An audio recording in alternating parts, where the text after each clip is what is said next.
Ятвяги – дикие звери из лесов Балтии. Балтийские племена одними из последних в Европе приняли христианство и вообще вошли в западный мир. Их священные рощи были милее, чем окутанные ладаном церкви немецких проповедников, а боги предков куда более реальными, чем персонажи иудейской мифологии из далекого юга. В советском образовании принято было описывать балтов и финно-угров как миролюбивые, отсталые и дремучие. Их легко вытесняли на периферию мощные славяне и германцы, и оттого они обречены на вторые роли. Мягко говоря, это сильно утрировано. Если финские народы еще как-то подходят под это описание, то балты отнюдь были не мирными, не отсталыми и не дремучими. Балтский мир был обширен. От, собственно, Балтики до Подмосковья и от Дона до Ладоги. Фактически весь мир восточных славян ранее занимали балты, и их названия имеют реки, сохраняющие самые древние имена. Они оказались между молотом и наковальней. С юга наступали славяне и постепенно ассимилировали их, от Голеди до Кривичей. С запада и севера шли суровые германцы и признавали только войну. Самое серьезное сопротивление им до времен возвышения Литвы оказали прусы и ятвяги. О последних и пойдет речь. Этот народ героической и трагической судьбы одновременно. Они стойко сражались с превосходящими врагами Запада и Востока, но все же исчезли с исторической арены навсегда, не оставив ничего, кроме имени. Хотя их потомки живут во множестве среди восточных поляков, литовцев, латышей, белорусов и даже западных русских. В исторических источниках для обозначения ятвягов используются различные этнонимы. Тевтонские рыцари называли ятвягов судувами, и они были племенем, с которым тевтонские рыцари столкнулись раньше всех. В аналах Великого княжества Литовского также говорится о айдайнавах и ятвягах, как об одном племени. Этноним ятвяги упоминается и в источниках Киевской Руси довольно рано, в X веке. Среди послов князя Олега в Константинополе упоминается ятвяг Гуннар. Считается, что это был ятвяг, состоящий на службе у киевского князя. В источниках Руси X века и более поздних лет ятвяги встречаются очень часто. При этом народ не оставил письменных источников. Об их языке можно судить по личным именам и топонимам, зафиксированным в документах. Их сохранилось немало и по сей день. В Ипатьевской летописи встречаются следующие имена ятвяжских князей и старейшин: Штюр, Монь-Дунич, Стегут, Зебрович-Небр, Скомонт-и-Борут, Небяст, Стейкинд, Комат, Акат, Юндил, Минтеля, Щурб, Мудейка и Пестила. Как писали современники, язык ятвягов был понимаем прусами и литовцами, занимая между ними промежуточное положение. Ятвягам относительно повезло. Они заняли благодатные земли с реками, лесами и полями, где они занимались земледелием, а также выращивали коней, на которых ходили в набеги на соседей. У других родичей не было такой комбинации, им приходилось хуже. Поэтому жили они относительно богато. К тому же не только хорошо охраняли свое добро, но и успешно присваивали чужое. Подчеркивается авторами, что ятвяги чрезвычайно трудолюбивы. Один из самых беспристрастных историков Тацит в своей Германии писал: ятвяги собирают урожай гораздо усерднее, чем ленивые германские народы. В эти времена ятвяги жили еще плотнее друг к другу. Много веков спустя их трудолюбие и расчетливость отмечали даже русинские грабители. Цитирую: «На следующее утро они, то есть русины, выступили вперед, сжигая свои земли и захватывая замки. А затем они остановились в деревне Каркавичай. И они были поражены тем, что такое большое войско, их кони и сами воины не смогли съесть все добро, которое было в деревне». Русинские грабители были крайне удивлены богатством ятвягов. Сильное племя отмечали особо и в Киевской Руси, как барьер на пути от Литвы к чехам. На них периодически ходят походом Ярослав Мудрый, Роман Галицкий, а также почти постоянно польские короли. Иногда они успешны, иногда терпят поражение, и затем ятвяги мстят, ограбляя округу. Что пишут о них авторы еще? Ятвяги управляются военным вождем, которого могут снять, если он окажется неудачлив. Одеваются в медвежьи и волчьи шкуры, подобно берсеркам, и вообще многие роднят их с готтами. Их религия – местное язычество, Они приносят человеческие жертвы в священных рощах, подобно кельтам, и также верят в перерождение душ в новом теле, как и кельты ранее. Их жрецы именуются кривы и кривейты, как и у других народов Балтии, поэтому они все же балты, а не германцы или славяне, на которых они также похожи.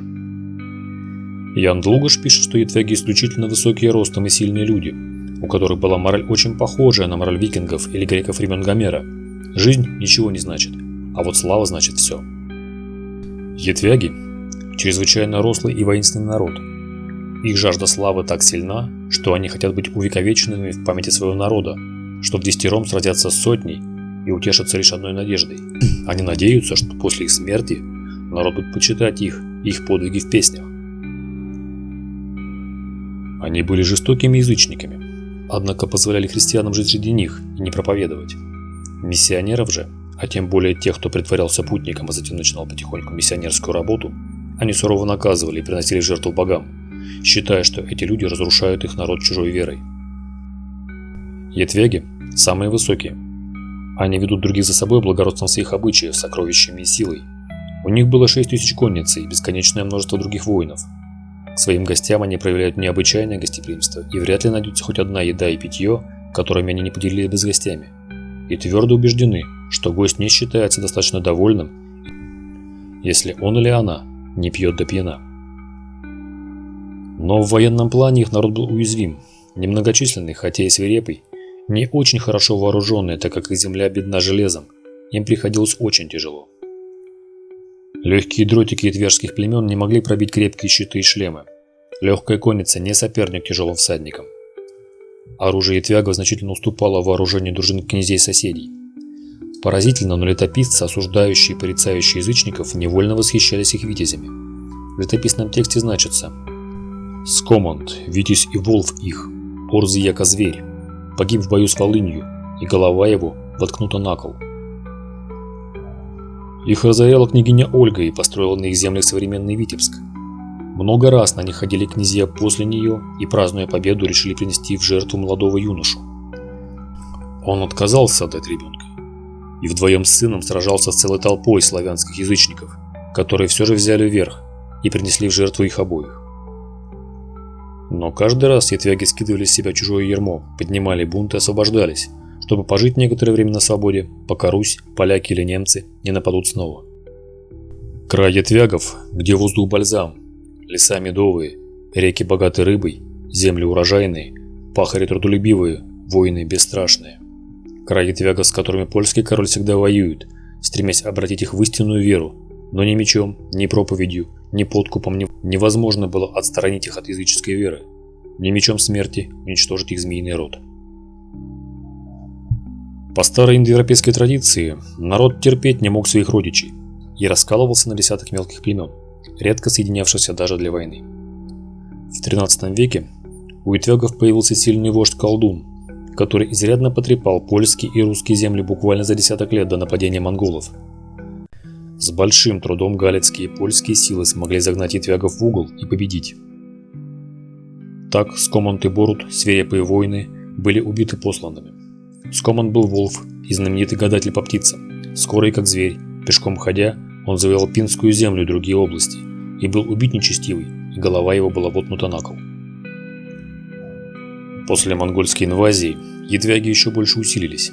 Они постоянно воевали с поляками и галицкими князьями, скидывая церковную и княжескую власть, и вел их талантливый вождь Комат. И неожиданно помощь им стали оказывать литовцы, посылая союзные силы и помогая отбивать атаки. Особенно впечатляла соседей способность ятвягов презирать смерть, считая, что они переродятся в более высокие существа, если умрут героически, что приводило к казусам. Военная кампания польского князя Казимира приходила на ятвягов с большой армией. Ятвяги не решаются до сражения и отступают в леса. Тогда польский князь разоряет их земли, разрушая и опустошая все в округе, обрекая на голод. Ятвяги соглашаются дать ему пленников признать себя данниками, после чего поляки уходят. Однако ятвяги, несмотря на то, что в плену у Польши осталось много их пленных, разрывают соглашение и снова восстают. И объясняют это так. Говорят, что спасение заложников не должно быть препятствием свободе. Лучше уж сыновьям умереть, чем отцам лишиться свободы, поскольку они, благодаря своей достойной смерти, вновь оживут в еще более достойных живых существах. Ведь у всех геттов существует общее заблуждение, заключающееся в том, что души после разлучения с телом переходят в тела вновь родившихся людей, а некоторые даже в тела зверей и становятся зверями. Котлубек. Но все же атаки с трех сторон были слишком сильны, а появление Тевтонского ордена, просто давящего как каток прусов и ятвягов, окончательно подорвало их силы. Они согласились платить дань, а затем вошли в состав Великого княжества Литовского, постепенно растворяя в соседях. Петр Дуйсбургский в 1326 году писал: «Земли судовян покинуты и по сей день». Часть фолк-историков в странах Балтии считает, что ятвяги и вообще балтийские племена – это потомки балканских геттов, народа, жившего на крайнем юге и отступившего на север от жестокого Рима. Но у этой версии нет каких-то серьезных обоснований. На деле же мы имеем растворение таких мощных балтских племен в других народах, выбравших менее стойкий к своему прошлому путь развития. Такова была история ятвягов. Ставьте лайк, если понравилось видео, подписывайтесь на канал, на Boosty или Patreon, где контент без цензуры.